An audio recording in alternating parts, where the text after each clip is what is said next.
प्रकरण 4 हिमालय की ओर मेरे पलायन में बाधा भाग 2। कोलकाता में घर पहुंचने पर पिताजी ने अत्यंत मर्मस्पर्शी ढंग से मुझसे अनुरोध किया कि कम से कम उच्च महाविद्यालय की पढ़ाई पूरी कर लेने तक मैं अपने भ्रमणशील पांव पर अंकुश लगाऊं।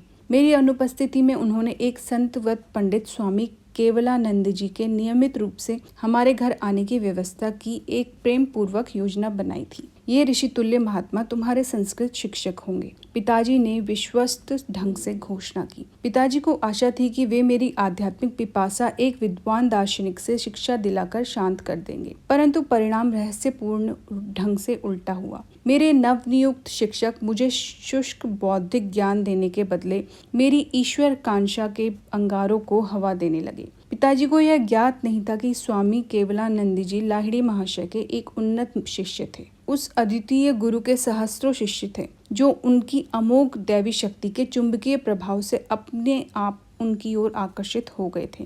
मुझे बाद में ज्ञात हुआ कि लाहिड़ी महाशय केवलानंद जी को प्रायः ऋषि कहकर संबोधित करते थे। लंबे घुंघराले केश मेरे शिक्षक के सुंदर मुखमंडल की शोभा बढ़ा रहे थे। उनकी काली आंखें शिशु नेत्रों की भांति निश्चल और भोली थी। उनके छरहरे शरीर की सब गतिविधियों में एक प्रशांत गंभीरता थी।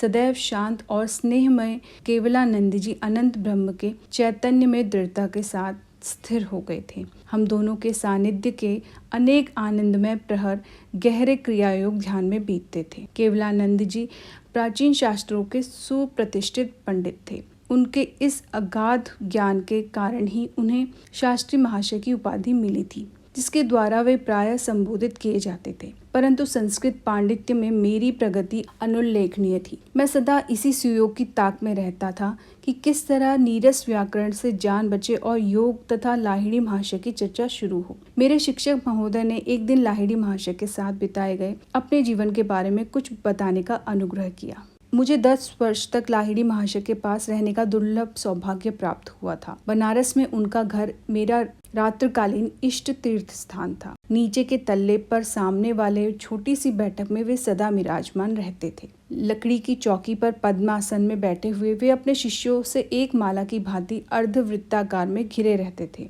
उनकी आंखें चमकती हुई तथा ईश्वरीय आनंद से नाचती रहती थी। उनकी सदैव अधोन्मिलित रहने वाले आंखें भीतर के दूरदर्शी गोलक में से सदा शाश्वत आनंद के लोक में झांकती रहती थी। वे कदाचित ही अधिक समय के लिए बोलते थे। यदा कदा ही उनकी दृष्टि किसी एक शिष्य पर केंद्रित हो जाती जिसे सहायता की आवश्यकता होती थी। तब शांतिप्रद वचन उनके मुख से प्रकाश के हिम प्रपात की भांति झरने लगते। गुरुदेव के एक दृष्टिपात मात्र से मेरे अंदर एक अवर्णनीय शांति खिल उठती थी। मैं उनकी सुगंध से भर जाता था, जैसे वह अरण्य के किसी पद्म की सुगंध हो। उनके साथ अनेकानेक दिनों तक एक शब्द भी बोले बिना रहना एक ऐसा अनुभव था जो मेरे संपूर्ण अस्तित्व को परिवर्तित कर देता। यदि मेरी एकाग्रता में कोई अदृश्य बाधा आ खड़ी होती तो गुरु के चरणों में ध्यान करने बैठ जाता।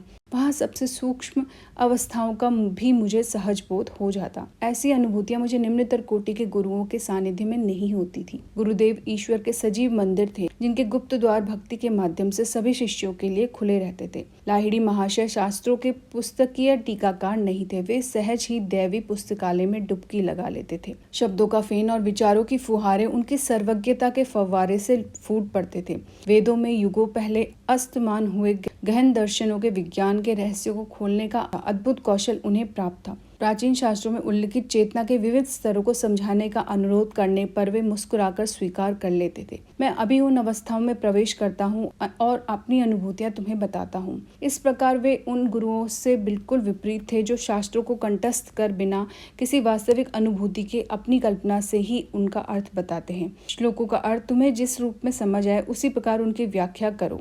मितभाषी गुरुदेव प्रायः अपने पास बैठे किसी शिष्य को यह निर्देश देते, मैं तुम्हारे विचारों को परिचालित करूंगा ताकि सही अर्थ तुम्हारे मुख से उच्चरित हो। इस प्रकार लाहिड़ी महाशय की अनेक अनुभूतियों को उनके विभिन्न शिष्यों ने विस्तृत भाष्यों सहित लिपिबद्ध कर लिया।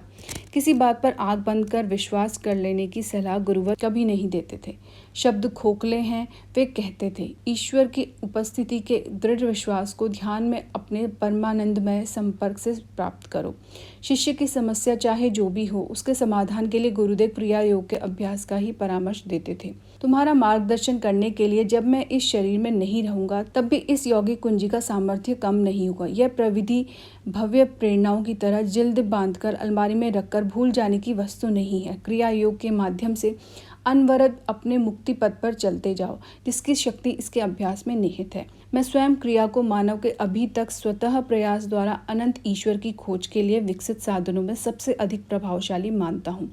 केवलानंद जी ने इस उत्साहपूर्ण प्रमाण के साथ अपना कथन समापन किया। इसके अभ्यास से सभी मनुष्यों में छिपे सर्वव्यापी ईश्वर लाहिड़ी महाशय और उनके अन्य शिष्यों की देह में प्रत्यक्ष रूप से प्रकट हुए। ईसा मसीह की तरह एक चमत्कार लाहिड़ी महाशय द्वारा केवलानंद जी की उपस्थिति में हुआ। एक दिन उन्होंने वह कहानी मुझे सुनाई। सामने मेज पर पड़ी संस्कृत की पुस्तक से हटी उनकी आंखें सुदूर कहीं लगी हुई थी। एक दृष्टिहीन शिष्य रामू के लिए मैं करुणार्द्रता अनुभव करने लगा। क्या उसकी आंखों की ज्योति कभी लौटकर नहीं आ सकती? जब वह इतनी श्रद्धा एवं निष्ठा के साथ हमारे गुरुदेव की सेवा कर रहा था, जिनमें ईश्वरत्व अपने पूर्ण तेज के साथ दीप्तिमान था। एक दिन सुबह मैं रामू से बात करना चाह रहा था, परंतु वह शांतिपूर्वक घंटों तक गुरुदेव पर पंखा झलता रहा। अंततः जब वह कमरे से बाहर निकला तो मैं उसके पीछे हो लिया। रामू, तुम कब से अंधे हो?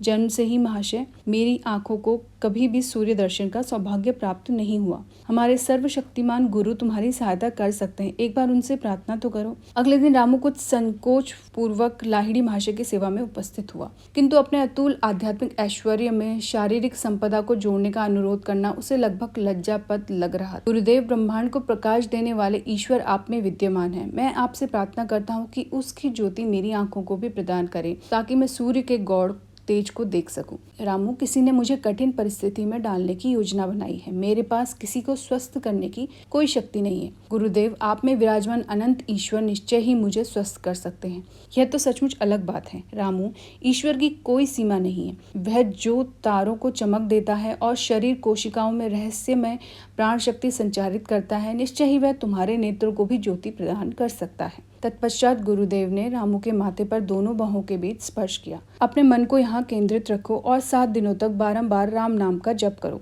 सूर्य का वैभव तुम्हारे लिए विशेष उषा काल का दृश्य प्रस्तुत करेगा। और 1 सप्ताह में ठीक ऐसा ही हुआ। रामू ने प्रकृति के सुंदर रूप को प्रथम बार देखा। सर्वज्ञ गुरुदेव ने अपने शिष्य को राम नाम जपने का आदेश दिया, क्योंकि राम ही उसके इष्ट देवता थे। रामू के विश्वास ने भक्ति से जोती हुई जमीन का काम किया, जिसमें गुरुदेव का स्थायी रूप से स्वस्थ कर देने वाला शक्तिशाली बीज अंकुरित हो गया। केवलानंद जी ने क्षण भर मौन रहने के बाद गुरु के चरणों में एक और श्रद्धा सुमन अर्पित किया। लाहिड़ी महाशय ने जितने भी चमत्कार किए, उन सब में एक बात स्पष्ट रूप से पता चलती थी कि उन्होंने अहम तत्वम को कभी भी स्वयं को कारण तत्व या कर्ता नहीं मानने दिया। सर्वोच्च रोग निवारक शक्ति अर्थात ईश्वर के प्रति पूर्ण आत्मसमर्पण के कारण गुरुदेव अपने माध्यम से उस शक्ति का मुक्त रूप से प्रवाहित होना सुलभ बना देते हैं। लाहिड़ी महाशय ने जिन अनेकानेक शरीरों को चमत्कार पूर्ण ढंग से स्वस्थ किया, उन्हें अंततः चिताग्नि की ज्वालाओं का भक्ष बनना ही पड़ा,